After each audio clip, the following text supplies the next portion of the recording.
Okay, let's start without wasting time. कल है Nifty की एक्सपायरी, आज रात को हैं इवेंट्स बहुत सारे, और इम्पैक्ट किस साइड को आएगा, डेटा पॉइंट्स किस तरीके के बन के गए हैं, शॉर्ट कवरिंग किस पॉइंट के ऊपर होगी नहीं होगी, वो सब चीज़ें अपने लोग देखने वाले हैं। ठीक है, सबसे पहले अगर मैं बात करता हूँ आपका, तो यहाँ पे आपको एक कॉमन ट्रेंड देखने को मिल रहा है कि सेकंड हाफ में मार्केट जाती है और नियरली डेवलप पे क्लोज हो जाती है, फिर सेकंड हाफ में जाती है मार्केट आपका नीचे की साइड जाती है, यहाँ पे ये था। ठीक है, देन आपका यहाँ पे सेकंड हाफ में था, तो कल भी हम लोगों ने सेम चीज़ देखा था। सेकंड चीज़ अपने लोगों ने क्या देखी थी कि मार्केट अगर गैप अप खुलती है इसके ऊपर, तो अपने को सेलिंग केवल इसके नीचे ही करना है। किसके नीचे? इस पॉइंट के नीचे। और ओपनिंग रेंज ब्रेकआउट का ट्रेड आप लगा सकते हो। आज बताना ओपनिंग रेंज पर किसने ट्रेड लिया था और किस किस का आपका अच्छा प्रॉफिट बना।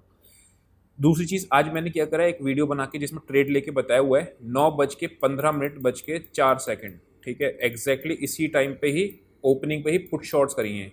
वो ट्रेड मैं आप वीडियो आपको उसमें डाल दूंगा आज ऋषि वाले में, तो आपको वहाँ से मिल जाएगा, और नहीं तो बैच वाले तो मिल ही जाएगा। तो यहाँ पे खुलते ही पुट शॉर्ट क्यों करनी होती है, उसका लॉजिक समझाया था, और मैंने आपको बताया था कि यहाँ पे पुट राइटर्स आ जाएंगे अगर मार्केट आपकी गैप अप खुलती है तो। ठीक है, और वही हुआ, सेम चीज़, पुट राइटर्स आए, लास्ट में पुट सारी यहाँ वाली आपकी जीरो पे ही बंद हुई। ठीक, मार्केट ने टॉप लगाए यहाँ पे। अब समझना प्रॉब्लम कहाँ आती है। देखो, तीन चीज़ों को वीडियो में हम लोग डिवाइड करते हैं। पहले क्या हुआ, ताकि अपने को उससे लर्निंग मिले। सेकंड चीज़ अपना क्या होता है कि कल मार्केट में किधर की साइड ओपन होगा तो अपना प्लान ऑफ एक्शन क्या होगा। और तीसरा, डेटा पॉइंट्स किस जगह पे हैं जहाँ की मार्केट का ओपनिंग का दिख रहा है। कल मार्केट में नेगेटिव साइड जा रहा था कि मार्केट आपका ओपनिंग नेगेटिव साइड होनी चाहिए थी, बट मार्केट खुला गैप अप ऊपर। ठीक है, और गैप खुलने के बाद प्लान ऑफ एक्शन क्या था हमारा कि पुट सेल करना था। यहाँ पे खुलते ही आपका देखोगे तो पुट शॉर्ट वाले हो जाएंगे, या फिर ओपनिंग रेंज ब्रेकआउट की स्ट्रेटेजी को आप यूज़ कर सकते हो। अब समझना प्रॉब्लम जो मैं डिस्कस करने वाला हूँ।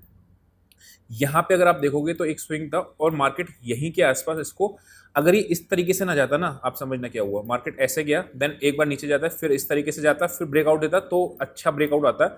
और ये सिंगल गो में ही, मतलब दो ढक ढक कैंडल बनाई और सीधा आपका ऊपर पहुंच गया। तो यहाँ पे अपने को फ्रेश बाय करना इस पॉइंट पे तो बहुत ही बड़ा गुना होता है। नीचे आया, एक पुल बैक मिला। अब हो सकता है आपने पुल बैक को देख के ये सोचा हो कि मार्केट आपका ऊपर जाएगा, आपने कर लिया, लेकिन उसको फिर वो रिटेन नहीं कर पाए, सस्टेन नहीं कर पाए, और नीचे तोड़ दिया। ठीक है, ऊपर नीचे से ऊपर गया, और यहाँ पे जितने भी लोगों ने पुट बाय करी थी, काफ़ी पुट गिरी थी यहाँ पे। मतलब जैसे आपने लेट से यहाँ पे पुट बाय करा, एक कैंडल आपको मिल गया पैसा, उसके जब ऊपर आया तो काफ़ी हद तक पुटे गिरी है ना। तो अभी नीचे आएगा, नीचे आने के बाद एक रिट्रेसमेंट दिया, और यहीं पे आपका वापस से अब रेजिस्टेंस बन गया।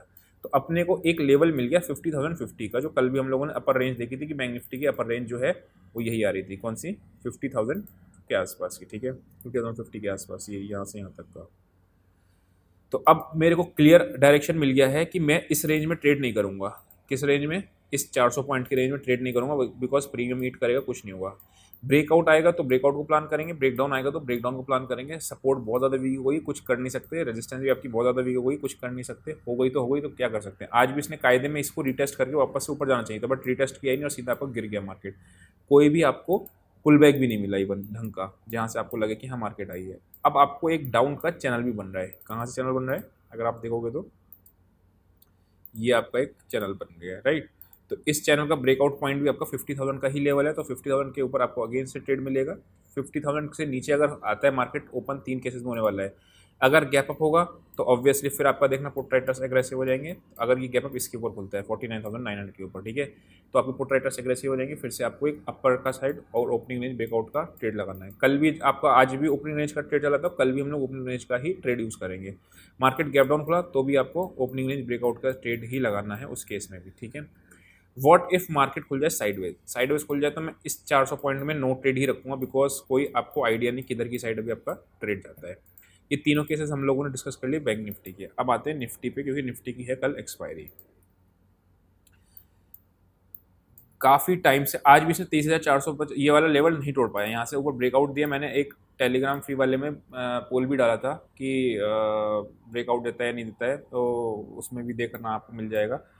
एक और चीज़ है, कोई कमेंट कह रहा था कि स्टॉप लॉसेस आपके बहुत ज़्यादा कटते हैं। ठीक है, मैं एडिटर से बताऊंगा, दरख्वास्त करता हूँ कि पिछले 15 दिन, एक महीना, 10 दिन, एक जितना भी टाइम का हो, एक टाइम पीरियड का आप एडवाइजरी की रिपोर्ट लगा देना, और वो रिपोर्ट लगा के आप देख लेना कि कितने स्टॉप लॉसेस कटे हैं या नहीं कटे हैं। अब मैं उस कमेंट पे, मैं ऑब्वियसली नेगेटिव कमेंट पे रिप्लाई नहीं देने का रीज़न होता है कि आप फालतू में जितने भी ट्रोलर्स होते हैं उनको देखो। एक होता है नेगेटिव क्रिटिसिज्म, ठीक है, क्रिटिसिज्म पॉजिटिव भी होता है और नेगेटिव भी होता है। अगर आप ज़बरदस्ती ट्रोलिंग की उसमें आओगे तो आपको रिप्लाई करके आपके भाव बढ़ाने वाला कोई फ़ायदा नहीं है, राइट। तो आपको अगर देखिएगा, आप रिपोर्ट देख लेना, उसमें आपको पूरा क्लियर आइडिया लग जाएगा कि आपका प्रॉफिट है या लॉस है, क्या चीज़ दिखता है आपको। एडवाइस में पर ट्रेड वाइज आपको चीज़ दिखा रखी है, राइट।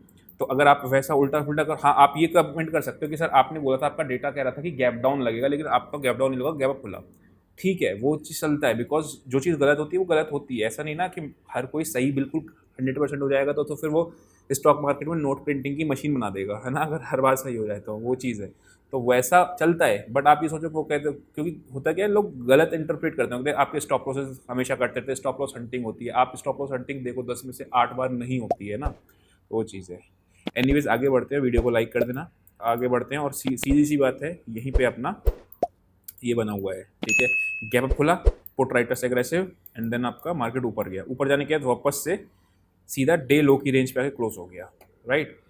तो अभी भी एक रेंज है। कल हम लोगों ने एक चीज़ और प्लान करी थी कि 23,400 अब वीक सपोर्ट हो गया है, वीक रेजिस्टेंस हो गया, तो इसके ऊपर आपका ट्रेंडिंग होगा, बट नहीं हुआ, राइट। लेकिन आपको क्या बताया नहीं, यहाँ पे अगर आप देखोगे तो आरवी स्कोर पे अगर आप जाओगे तो यहाँ पे ही ये टॉप नहीं बन गया था। तो 12 बजे के आसपास अगर टॉप बन चुका है तो आपको पता चल रहा है यहाँ पे कि राइट, कि अब ये टॉप बन चुका है, तो आप अननेसेसरी फिर यहाँ से बाय क्यों करने का, कोई साइंस नहीं है फिर उस केस में, राइट। तो यहाँ के ऊपर आने के बाद आप फ्रेश बाय तो नहीं कर सकते, नंबर 1, ठीक है, जब आपका डेटा टॉप बन चुका है। अगर नीचे से आया है आपका ट्रेलिंग स्टॉप लॉस, मतलब ट्रेलिंग मतलब आप नीचे पे बाय किया वो, फिर आप ऊपर जा रही है, आप उसमें ट्रेल कर रहे हो, तो ट्रेलिंग स्टॉप लॉस हिट हो जाएगा, राइट।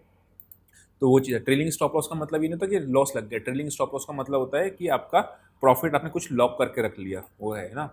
एनीवेज आगे बढ़ते हैं। अब इसमें भी 3 चीज़ें हैं, अगर ये ट्रेंडिंग भी हो सकती है, पहले थोड़ा सा 1 डे का टाइम फ्रेम देखते हैं। और 1 डे के टाइम फ्रेम पे आपको दिखेगा क्या कि यहाँ पे बड़ा स्ट्रगल कर रही है इस रेंज में। बड़ा ट्रेंड आपको इसके ऊपर या नीचे की साइड में ही क्लोजिंग पे मिलेगा, क्लोजिंग पे, ठीक है। 23,400 और 23,200, ये 200 पॉइंट की रेंज है। इसी में मार्केट में निफ्टी ने आपका 1 दिन, 2 दिन, 3 दिन और इस दिन की क्लोजिंग से लेके, है ना, तो 1, 2, 3, 4 दिन आपका बिता दिया हमने यहाँ पे। ये देखा भी था आज कितना, अगर मैं बात करता हूँ आपका, ये स्टेडल का वैल्यू टोटल कितने ही 10,900, यानी 11,000 रुपये का प्रीमियम आपका आज कितने पे क्लोज हुआ है, 4,400, 3,900 के आसपास क्लोज हुआ है आज का। इसमें एक्सपायरी चेंज हो चुकी है, ठीक है। तो कहने का मतलब है 11,000 रुपये वाला प्रीमियम का 3,500-4,000 रुपये का रह गया, यानी 7,000 रुपये का प्रीमियम लॉस हुआ है। तो सोचो ऑप्शन बायर का इस हफ्ते कितना बुरा हाल हुआ हुआ। क्यों? क्योंकि आपने ऑप्शन सेलर को रुलाया था पिछले हफ्ते, है ना। यहाँ पे ऑप्शन सेलर खूब रोया था और यहाँ पे ऑप्शन बायर खूब रोया इस 3 दिन में, है ना। आप मुझे बताना आपके 3 दिन ही कैसे गए, प्रॉफिट वाले गए, लॉस वाले गए, कैसे गए, ठीक। तो अभी के लिए आपको क्या दिख रहा है, ये रेंज है मोटी, बड़ी बड़ी रेंज कौन सी दिख रही है आपको निफ्टी के अंदर, जहाँ के ऊपर बड़ा ट्रेड मिलेगा। एक ऊपर का ये आ गया और नीचे का आपका ये पॉइंट, अगर मैं क्लोजिंग को मान लूँ, इसको 200 250 के आसपास मान लेना इसका लो, तो 200 से 425, 225 से 425 की रेंज है। इसके ऊपर नीचे अगर जाता है तभी अपने को ट्रेड, बड़ा ट्रेंड मिलेगा वापस से, जिसमें निफ्टी 200-300 पॉइंट ऊपर या 200-300 पॉइंट नीचे की तरफ ट्रेड लेगी, ठीक है। तो निफ्टी का हो गया। अब आते हैं वापस से छोटे टाइम फ्रेम पे, और कल ओपन के बाद वही चीज़ें सेम चीज़ देखेंगे। अगर मार्केट ओपन होती है इसके नीचे, ठीक है, इसके नीचे ओपनिंग रेंज का ट्रेड लगा लेंगे, और गैप अप खुलती है तो भी ओपनिंग रेंज का लगा लेंगे, ठीक है। कल भी हम लोगों ने ये देखा था कि ओपनिंग रेंज को यूज़ करना है, फॉल्स ओपनिंग रेंज को यूज़ नहीं करना है। क्यों नहीं करना है? देखो ट्रेड मिस हो जाए तो कोई बात नहीं, अपने प्लान के हिसाब से अगर मार्केट नहीं चला, हमने ट्रेड नहीं लिया, चलता है। लेकिन अगर आपके प्लान के हिसाब से मार्केट नहीं चल रहा है फिर भी आप कंपलसरी ट्रेड कर रहे हो तो दिक्कत है ना। अब इसके पीछे का लॉजिक क्या है, कुछ लोग बोलते हैं कि लॉजिक भी थोड़ा सा समझा दिया करो। यहाँ पे ये नॉर्मल प्रॉफिट बुकिंग्स होती हैं, ठीक है। अगर मार्केट आपका नीचे खुलता है और पहले 5 मिनट में आपको एक आइडिया लग जाता है निफ्टी बैंक निफ्टी से कि मार्केट का रुझान किधर है, ठीक है। अगर रुझान नेगेटिव साइड है तो ये ओपनिंग रेंज का ब्रेकडाउन दे देगी, उस केस में आपको ट्रेड डाउन साइड का मिल जाएगा। अगर रुझान जैसे आज था, आज बुलिश रुझान था, ठीक है, तो आपको एक ऊपर का ट्रेड मिल गया था ओपनिंग रेंज में प्रॉपर तरीके से, तो वो आपको मिल जाता है। अब मैं यहाँ पे फॉल्स कब करता हूँ, आप समझना, मैं फॉल्स कब लगाऊंगा। मुझे लेट से मार्केट गैप डाउन खुलता है, गैप डाउन के केस में फॉल्स कब लगानी है। मार्केट नीचे जा रहा है, नीचे जा रहा है, नीचे जा रहा है, 2 दिन से लगातार नीचे जा रहा है, उसके बाद नीचे खुला और खुलने के बाद एक नीचे आने के बाद इस तरीके से फिर आपका पैटर्न बना, राइट। तो उसमें क्या होता है, क्योंकि प्रॉफिट बुकिंग आई है शॉर्ट सेलर्स की, तब आप फॉल्स लगाते हो। ओरिजिनल आप कब लगाते हो, जब पिछले दिन आपका कुछ खास मोमेंटम नहीं हुआ, ना लॉन्ग हुआ ना शॉर्ट हुआ है, किधर की तरफ भी मार्केट है, तब आप उसमें ओपनिंग रेंज का लगाते हो। या फिर ओपनिंग रेंज का आप यूज़ करते हो जब शॉर्ट कवरिंग को प्लान करते हो, जैसे कि आज कॉल राइटर्स कल फंस गए थे ना, यहाँ पे सारे कॉल्स बेच के गए थे, तो खोल के ही सीधा आपको कॉल राइटर्स के जोन के ऊपर खुला है, तब आप सही वाली ओपनिंग रेंज को यूज़ करते हो, राइट। चलो एनीवेज आगे बढ़ते हैं, और आगे बढ़ने के बाद अपने लोग देखते हैं ऑप्शंस का डेटा अपना क्या बना हुआ है। ये आ गई अपनी निफ्टी का पुट शॉर्ट्स बिल्टअप्स बने हैं, कॉल्स के भी शॉर्ट बिल्टअप्स बने हैं। तो ये अपने को कॉल पुट शॉर्ट का दिख रहा है, ठीक है। इधर क्या हुआ है, जो कॉल लॉन्ग करके गए थे वो अनवाइंडिंग दिख रही है, और आपका पुट में भी शॉर्ट दिख रहा है। इधर आपको क्या दिख रहा है, कॉल्स आपकी थोड़ी बहुत लॉन्ग है, यानी कि शॉर्ट भी है, लॉन्ग भी है, और पुट शॉर्ट है। यानी कि डेटा अभी भी काइंड ऑफ बुलिश की साइड पे ही आपको दिखा रहा है, लॉन्ग शॉर्ट के हिसाब से आप देखोगे तो यहाँ पे। अब अगर आप ध्यान से देखोगे, यहाँ पे आपका 31,23,400 पे ऐड हुआ है, यानी कि आज का चेंज इन हुआ है, 31 लाख शेयर्स ऐड हुए हैं।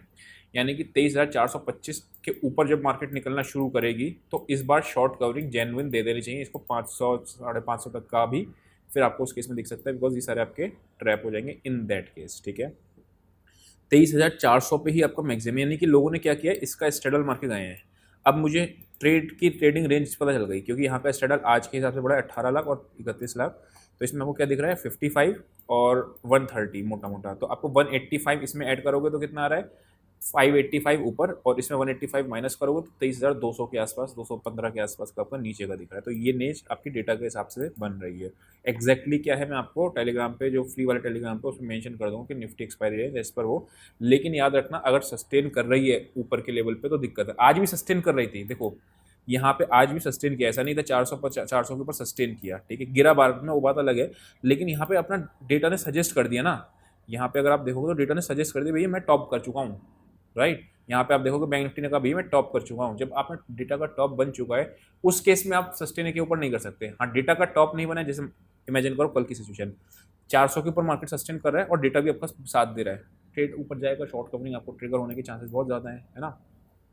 तो ये आप इस तरीके से मैच कर सकते हो। जब, और कल भी मैंने ये सेम बताई थी कि डेटा और प्राइस एक्शन जब दोनों साथ में मिल जाएं तब ट्रेड लो तो ज़्यादा अच्छा है। अगर डेटा कुछ और कह रहा है, प्राइस एक्शन कुछ और कह रहा है, तो उस केस में या तो ट्रेड मत करो, या ट्रेड कम क्वांटिटी में करो, जबरदस्ती है नहीं ट्रेड करने की, है ना। तो वो चीज़ है। वापस से आते हैं अपनी ऑप्शन चेन पे जाते हैं, और ऑप्शन चेन पे अपन क्या देखने वाले हैं कि निफ्टी बैंक का क्या है, 50,000 का स्ट्रेडल है, 6 लाख दिख रही है आपको, और यहाँ पे आपकी 7 लाख है। तो मोटा मोटा 50,000 का ही स्ट्रेडल बना के गए हैं। बट बहुत टाइम हो गया मार्केट में मूव नहीं आया, पता नहीं कल आएगा नहीं आएगा, कुछ गारंटी नहीं दे सकते। लेकिन जितना ज़्यादा कंसोलिडेट करेगा उतना ब्रेकआउट बढ़िया आता है, बड़ा आता है, ठीक है। तो वो चीज़ को ध्यान में रखना। तो आई होप को समझ में आया होगा। अभी के लिए इतना ही, see you next session, till then.